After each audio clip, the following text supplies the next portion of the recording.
kwanza amesema ametoa albamu 15, lakini wimbo wa kwanza wa Kiswahili alioanza nao kuimba, akatengeneza wimbo mzuri wa Kiswahili, alianza na wimbo wa Yesu nakupenda.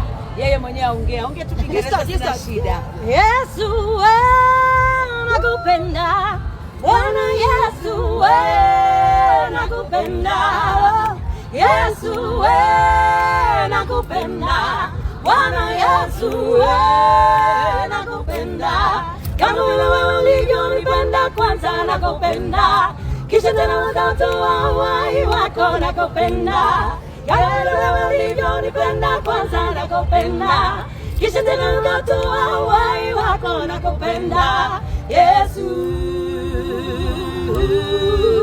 Yesu.